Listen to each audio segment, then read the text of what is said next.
धूल सिर पर लागी रही। गुरु चरण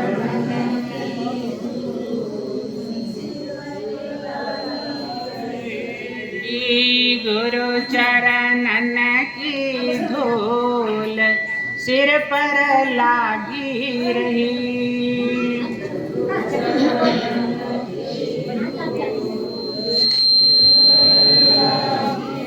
लागी रही हो लागी रही, लागी रही हो लागी रही। अरे गुरु चरणन की धूल सिर पे लागी रही। गुरु चरणन की धूल सिर पर लागे रही। भजन गाइए, जब भी भजन आए गुरु की वंदना, गुरु की गीत, अपने गुरु को स्मरण कर लीजिए, जो ही आपके गुरु से। गुरु से कोई मतलब नहीं है इनको इनको इनको, जो आपके गुरु हैं गुरु को याद करिए। जैसे हो रहा है गुरु चरणन की, तो याद करिए हमारे गुरु हमारे सामने बैठे हैं और उनके चरण को हम देख रहे हैं। ये ध्यान विधा है, बहुत आसान ध्यान विधा है। जहाँ रहिए जिस रूप में रहिए, जहाँ रहिए जैसे रहिए, गुरु का हमेशा पकड़े रहिए। तो गुरु चरणन की धूल सिर पर लागी रही। गुरु चरणन के धूल सिर पर लागी रही। जब से धूला लगी हो चरणन की, जब से धूल लगी हो चरणन की। तब दुविधा, कौन सी दुविधा? हम तो आज तक दौड़ रहे थे, संसार में सुख है, बेटे में सुख है, धन में सुख है, घर में सुख है, इसमें सुख है, कहीं सुख ही नहीं है। टाइटाई फिक्स हो गया। हाँ, अभी हमारे भाई साहब ने बताया कहीं सुख ही नहीं है। तब सुख तब तक मालूम होता है जब तक हमारे पास धन है, हमारे पास शरीर में ताकत है, हमारी मस्तिष्क में कुछ ताकत है। दुनिया उसको लेती है। याद रखिए, दुनिया केवल लेती है, देती नहीं। ये प्रकृति का खेल है, वो केवल देती है, देती है, देती है, देती है, देती है। तो देना ही है। आप देते रहिए तब तक दुनिया आपकी है, और जब लेने की पारी आएगी तो कुछ भी नहीं है।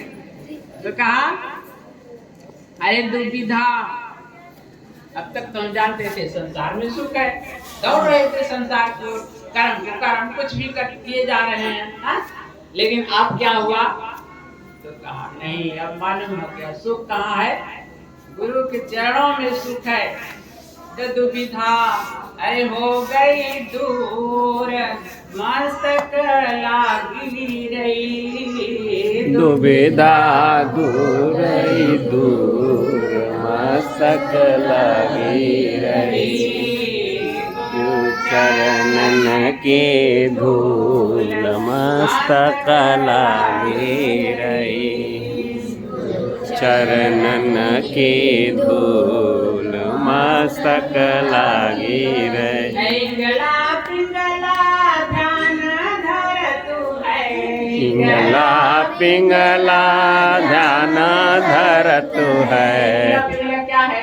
ये आपकी वाणी और ये है ना ईश्वर जब आप ध्यान करते हैं, गुरु की मूर्त को याद करते हैं, आप कहिए मत, ये मत सोचिए कि हमको बैठना पड़ेगा, हमको जगह देखनी पड़ेगी ना। दिन भर जब खाली रहिए, कर से कर्म करे निधाना, मन रखे जहाँ कृपा निधान। हाथ से काम करते रहिए और मन से गुरु की मूर्त, गुरु मूर्त गति चंद्रमा, ऐसे नैन चकोर निरखत रहूं गुरु साहिब की ओर। तो कहा जब पिंगला जब बार बार आप यहाँ ध्यान करेंगे तो ये नाड़ी और ये नाड़ी दोनों जाके यहाँ मिलती है। यहीं पर ध्यान वाली मशीन है। जो आप कुछ भी ध्यान, संसार का भी ध्यान करते हैं तो यहीं से, और भगवान का भी ध्यान करते हैं तो ये मशीन ही यहाँ सेट है मालिक की ओर से। तो जब यहाँ पिंगला जाती है तो सुषुम्ना नाड़ी होती है, पीछे से आती है और यहीं पर तीनों मिलती हैं। तो मिलती हैं तो सुषुम्ना जाग पड़ती है। और सुषुम्ना जिसकी जाग पड़ती है वो सुषुम्ना सीधे गुरु के यहाँ लेके दौड़ती, गुरु के यहाँ लेके दौड़ने लगेगी। और गुरु के यहाँ दौड़ेगी तो गुरु गोविंद दो खड़े को लागो पाए, हरि गुरु अपने जिन गोविंद दियो बताए। गुरु कुम्हार शिष्य कुंभ है, अरे गड़ी गड़ी काढ़े खोट, अंतर हाथ सहार दे बाहर बाएं चोट। तब आप गुरु में पहुंचेंगे, और गुरु में पहुंचेंगे तो जितना आपके पूर्व जन्म के कर्मों का संस्कार है, इस जन्म का संस्कार है, उस सब गुरु जो है धो देता। धो के आपके क्या कर दिया? गुरु धोबी शिष्य का पड़ा, अरे साबुन सिरजन हार, तो सूरत शिला पर धोइए निक से ज्योतिया अपार।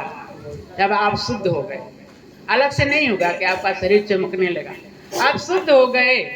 जो दौड़ दौड़ के संसार में भागे जा रहे थे कीड़े की तरह, वो शुद्ध हो गए। और शुद्ध हो गए तो गुरु अपने में समेट लिया, और अपने में समेट लिया फिर वो भगवान के यहाँ ढकेल दिया।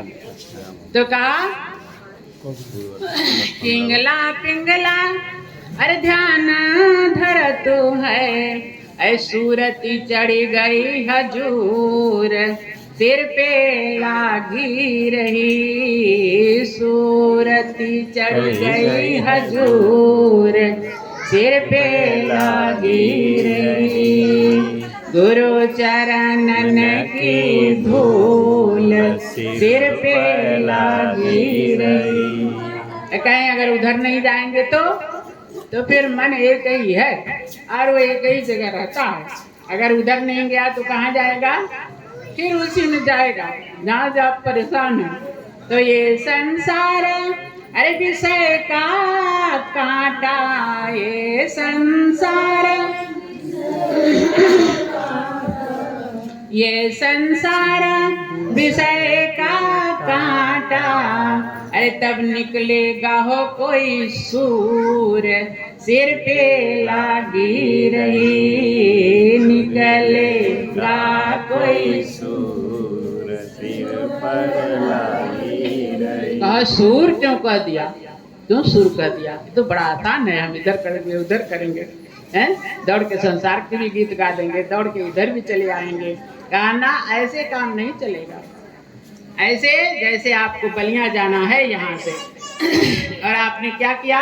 सिकंदरपुर गए और नगरा का रास्ता पकड़ लिए, बेलसरा का रास्ता पकड़ लिए, तो फिर कहाँ जाएंगे? पीछे हो जाएंगे। और नहीं तो रसड़ा का रास्ता पकड़ लिए तो दक्षिण चले जाएंगे, और नहीं तो मनियर का रास्ता पकड़ लेंगे तो उत्तर चले जाएंगे। तो कहने का मतलब कि जब जहाँ जाना है उधर ही हमारा मुंह होना चाहिए। जितनी देर हम गुरु के रूप गुरु का ध्यान करते हैं, गुरु का चिंतन करते हैं, उतनी देर हमको वही करना चाहिए। सोचना चाहिए हम मर गए हैं संसार से, संसार से हम मर गए हैं, कुछ नहीं है, कोई नहीं है, केवल हम हैं और हमारे गुरु हैं। ये शूरता है, ये वीर है। ऐसा वीर जो होता है वही जो है गुरु को प्राप्त करता है। वरना आसान नहीं है कि आप कुछ भी करते रहिए और जाइए गुरु का प्रणाम कर लीजिए, आरती उतार लीजिए, उनको माला पहना दीजिए, बस काम वाम कुछ नहीं बनेगा। फिर ऐसे आपको अपने धोखे में रखिए, अपने को भी रखिए और उस गुरु को भी रखिए जिसको आप चापलूसी बतिया रहे हैं, धन खर्च कर रहे हैं, कुछ नहीं। बस जब तक आप यहाँ से स्वीकार नहीं करेंगे तो निकलेगा हो कोई सूर, सिर पे लागी रही, निकलेगा हो कोई सूर, सिर पर लागी रही, गुरु चरणन की धूल सिर पे लागी रही, गुरु चरणन की धूल सिर पर लागी रही। धर्मदास विनय हो कर जोरी, धर्मदास विनय कर जोरी। धर्मदास कौन? आपने कहा वो तो जो बना दिए हैं भजन ढेर सारा, ना, वो तो अपना बना के चले गए। उनके भजन गाने से आपका काम नहीं चलेगा। धर्म दास माने आप भी धर्म, धर्म क्या? जीवन जीने की कला, माने बढ़िया भोजन, बढ़िया चिंतन और बढ़िया आचरण। ये नहीं कि अपना गुटखा खाए जा रहे हैं, पान खाए जा रहे हैं, सुरती खाए जा रहे हैं, नशा किए जा रहे हैं, भजन कबीर का गाते जा रहे हैं, सोच लिया अब तो हम ऊपर जाने वाले ही हैं। कुछ नहीं, जब तक आपका चिंतन नहीं सही, जब तक आपका भोजन नहीं सही, जब तक आपका आचरण नहीं सही, कुछ नहीं होने वाला। ये सब दुनिया साइंस का खेल है। ये ऐसा नहीं है कुछ कि यहाँ कुछ चापलूसी चलती है, कुछ नहीं, बस केवल साइंस। और साइंस कहता है कि मैं केवल प्रयोग देखता हूँ, मेरे यहाँ न जात का मतलब है, न किसी नाम का मतलब है, न किसी धनवान का मतलब है, न किसी कुरूप का मतलब है, न किसी रूप का मतलब है, कुछ भी नहीं है। फोटो खींचने वाली मशीन है, देखिए लंगड़े का भी फोटो खींच देगी, उसको क्या मतलब है? कोई लंगड़ा हो, कोई लूला हो, कुछ भी हमारे सामने आया, हमने फोटो खींच दी। ऐसे भगवान जो है मशीनी सारे खेल बनाए हुए हैं। आप जो कुछ करते हैं उसका फोटो वहाँ जो है खींचा जाता है, और फोटो ही नहीं खिंचाता है, तत्काल ही उसका फल आपकी ओर उड़ेल दिया, ढकेल दिया जाता है। समय लगता है, जैसे आप बीज बोते हैं तुरंत तो फल नहीं काटते हैं ना, कितना दिन लगता है? 6 महीना लगता है, 3 महीना लगता है, 5 महीना लगता है। जब वो फलता है तब आप उसको घर ले आते हैं। ऐसे जो आप बोते हैं वो कुछ दिन के बाद प्रकृति से वैसे ही लौटा दिया जाता है। और वैसे ही नहीं, ये भूल नहीं करिए, वो 5 गुना, 10 गुना, 20 गुना होकर लौटता है। अब कहिए कैसे? तो आप कोई बीज बो के देखिए, एक गेहूं बोते हैं तो कितना गेहूं लौटाते हैं? भगवान कितना गेहूं लौटाते हैं? कोई गुना लौटाते हैं। ऐसे आपकी जो है कर्म जो है, जो आपने बोया है भगवान के खेत में, वो क्या करते हैं? तुरंत ही उसको वापस कर देते हैं, लेकिन लौटने में उसको कुछ समय लगता है। और तब आप आँव करते हैं, हम तो ये हो गया, हमको ये हो गया, हम तो ऐसे हो गए, हम तो ये किए थे, हम तो वो किए थे, हम तो ये नहीं किए थे, हम तो वो नहीं, तमाम। लेकिन आपका ही बीज बोया हुआ है। तो हम लोगों का भजन वहाँ चल रहा था क्या? धर्मदास पर, कि जब तक आपका आचरण, आपका जीवन, आपका चिंतन धर्म के रूप में नहीं, धर्म माने जो सबके लिए धारण कर, जो सबके लिए फायदेमंद हो, वो है धर्म। तो धर्मदास बिना वही हो कर जोरी, धर्मदास बिना, अरे तब, अरे मिले साहेब कबीर भरपूर, सिर पे लागी रही, मिले साहेब कबीर भरपूर, सिर पे लागी रही, गुरु चरणन की धूल, सिर पे लागी रही, सिर पे लागी रही। भरपूर साहेब मिले और आपका जीवन भी भरपूर कर दिया है।